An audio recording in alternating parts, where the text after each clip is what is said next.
Hello everyone, welcome to Painless Learning. Our today's topic is Stars and the Solar System, chapter number 17, class 8 science part number 1. Let's get started. The topics which we are going to cover in this chapter are introduction, the moon, phases of the moon, formation of phases of the moon and moon's surface. Let's start with the introduction. अगर हम sky को देखते हैं एक dark और clear night पे, तो हम नोटिस करेंगे कि जो पूरा स्काई है वो डॉटेड है काउंटलेस स्टार्स से। मतलब उसमें बहुत ज़्यादा स्टार्स है जिन्हें हम काउंट भी नहीं कर सकते। कुछ ब्राइट हैं और कुछ ज़्यादा ब्राइट नहीं है। अगर हम उन्हें केयरफुली नोटिस करेंगे तो हम ये देखेंगे कि moon is the brightest object in the night sky, और जो ऑब्जेक्ट ट्विंकल कर रहे हैं वो है स्टार्स, और जो ऑब्जेक्ट्स ट्विंकल नहीं कर रहे हैं दे आर प्लैनेट्स। तो वो ऑब्जेक्ट्स जो हमारे आउटर स्पेस में एग्जिस्ट करते हैं they are known as celestial objects.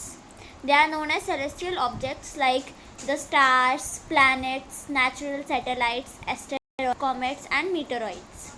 These are also named as heavenly objects or heavenly bodies. In this chapter, we will learn some important facts about the various celestial objects which exist in the big surrounding space called universe. तो इसमें हम उन objects के बारे में पढ़ेंगे जो universe के अंदर एग्जिस्ट करते हैं।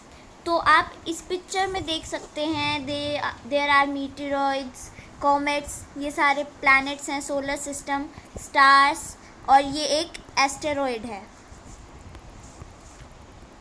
Now let us look at the moon. अब हम देखेंगे मून। तो मून जो है वो नेचुरल सैटेलाइट है अर्थ की, और it revolves around the earth on a definite regular path called its orbit. वो उसकी ऑर्बिट पे चक्कर लगाता है, और the earth along with the moon revolves around the sun. जो अर्थ है वो मून के साथ सन के चारों तरफ घूमती है। आप इस डायग्राम में भी देख सकते हैं कि जो मून है वो अर्थ के चारों तरफ चक्कर काट रहा है, और जो अर्थ है वो मून के साथ सन के चारों तरफ चक्कर काट रही है। मून जो है वो उसकी खुद की एक्सिस पर रोटेट भी करता है। तो as the moon is about 1/4 of the size of the earth in diameter, यानी अगर ये अर्थ है तो इसके हम 4 पार्ट्स करेंगे, तो ये पार्ट जो है वो मून का है। Its mass is about 1/18 that of the अर्थ। उसका मास जो है वो 1/18 है अर्थ का। The distance of the moon from the earth is 3,84,000 kilometre, जिसकी वजह से moon is the closest celestial object of the earth. Closest है वो हमारे, उससे ज़्यादा क्लोज कोई और सेलेस्टियल ऑब्जेक्ट नहीं है। Next we'll read about phases of the moon. तो the size of the moon appears to be much bigger than the stars. हमें जो मून का साइज़ है वो ज़्यादा बड़ा दिखता है स्टार्स से, क्योंकि वो हमारे ज़्यादा पास है, अर्थ के ज़्यादा पास है स्टार्स से। अगर हम मून को नोटिस करेंगे कॉन्टिन्यूसली कुछ रातों के लिए, जैसे वन फुल मून होता है, जिस दिन जो चांद होता है वो विजिबल होता है, उसकी पूरी डिस्क ऐसे गोल विजिबल होती है उस फुल मून से नेक्स्ट फुल मून तक। तो हम देखेंगे कि there is a change in the shape of moon every day, जो various shapes of the bright part of the moon. अब जो अलग अलग शेप्स हमें देखने को मिलेंगी मून के ब्राइट पार्ट की, जो ब्राइट पार्ट है during a month, they are called phases of the moon. Phases of the moon, shapes of the moon. अब formation of phases of the moon की फॉर्मेशन कैसे होती है फेजेस ऑफ द मून की। अब हम try करेंगे to get the reason for the occurrence of phases of moon.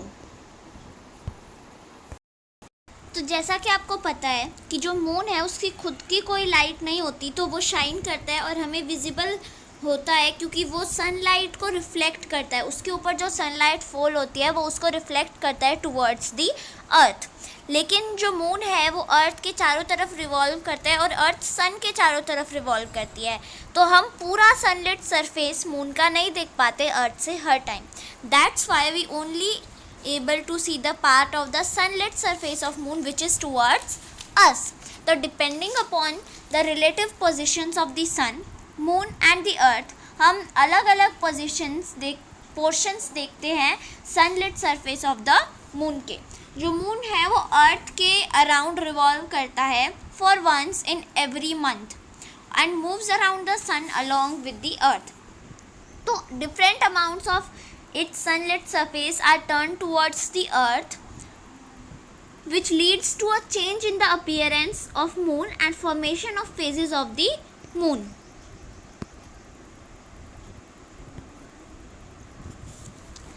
अब हम देखेंगे कि the moment the moon is on the side of earth, अर्थ के साइड में होता है और सन के नियरेस्ट होता है। तो इसके लिए आप फिगर ए को देखेंगे, ये तो वो अर्थ के बिल्कुल पास होता है। ये जो है हमारी अर्थ है, यहाँ से सन रेज आ रही हैं, तो हम उनको यहाँ से देख रहे हैं। हम देखेंगे यहाँ पे ए पोजीशन पे जो है वो मून है। तो side of moon which is lit by sun is away from the earth, वो इस साइड से है और हम इस साइड से देख रहे हैं, तो वो दूर है और हमें वो दिख नहीं रही है। The other side of moon which is towards the earth is in darkness. So in this position moon appears to be in darkness from earth due to which it can't be seen. This is called new moon, जिसे हम अमावस्या कहते हैं। Next जब वो B position पे जाएगा, as the moon revolves in its orbit around the earth from position A to position B, इस position पे जाएगा तो यहाँ पे हम एक स्मॉल सनलिट पोर्शन ऑफ उसका सरफेस जो है उसको ऑब्जर्व कर सकते हैं। This is called crescent moon.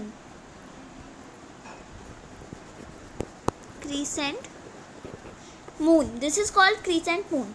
As the moon moves further from position B to position C we can see half moon. हम हाफ मून देखेंगे जो कि हमें ऐसा दिखेगा, half moon. And then it will move from position C to position D. It is more than half moon. उसके बाद ये जो फेज होती है इसे हम बोलते हैं वैक्सिंग फेज। वैक्सिंग फेज यानी increasing phase of the moon. यहाँ पे इंक्रीज हो रहा है मून का साइज। मून का साइज नहीं इंक्रीज हो रहा है, उसका सनलिट सरफेस का जो साइज है जो हमें दिख रहा है वो इंक्रीज हो रहा है। जब मून अपने 15 डेज कंप्लीट कर लेगा तो वो पोजीशन ई पे पहुंचेगा।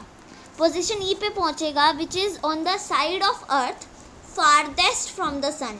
तो एट द प्रेजेंट पोजीशन जो पूरा सनलिट साइड है मून का वो अर्थ की तरफ है और यहाँ पे हम मून को फुल राउंड डिस्क की तरह देख सकते हैं, ऐसे पूरा गोल, और यहाँ पे light light light. This is called a full moon, जिसे हम पूर्णिमा की रात कहते हैं। It is called full moon. Now the moon moves around the earth further from position E to position F. अब एफ की तरफ जाएगा G and H. The sunlit portion of moon facing the earth gets smaller and smaller. This is called the waning phase, which is called decreasing phase. This is the decreasing phase of the moon. Ultimately moon completes the revolution around the earth and again reaches position A. वो फिर से position A पे आ जाएगा और फिर से जो है एक न्यू मून हमें फिर से मिल जाएगा। So the time period between full moon day to the next full moon day is slightly longer than 29 days. वो थोड़ा सा बड़ा होता है 29 डेज से, in which due to which in many calendars this period is known as a month.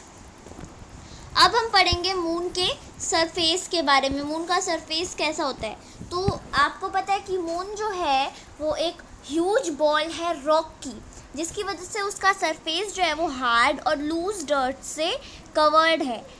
Also there are many craters of different sizes. Craters गड्ढे जो आपको यहाँ पे भी देखने को मिल सकते हैं। यहाँ पे बहुत सारे गड्ढे हैं डिफरेंट साइज़ के on the surface of the moon, जैसा कि आपको फिगर में भी देखने को मिल सकता है। The surface of moon has also a large number of huge steep and high mountains. Moon का जो है कोई एयर नहीं होता, कोई एटमॉस्फेयर नहीं होता और कोई वाटर नहीं होता. देयरफॉर मून के ऊपर कोई भी लाइफ पॉसिबल नहीं है. On the moon days are extremely hot and nights are extremely cold. So these kinds of facts about the moon make it very unique from other heavenly bodies. जो first man है जो moon पे land हुआ था from the world was an American astronaut, Neil Armstrong. Neil Armstrong. He was an American astronaut, the first human to land on the moon. In July, he landed in July 1969. He was followed by another astronaut called Edwin Aldrin shortly afterward. तो इसी के साथ हमारा जो video है वो ख़त्म होती है और we will complete the chapter in the next part. I hope you liked the video and also understood the concept well. Do like and share the video and also subscribe to the channel. If you have any problem, comment in the comment box. Stay home, stay safe. Thank you.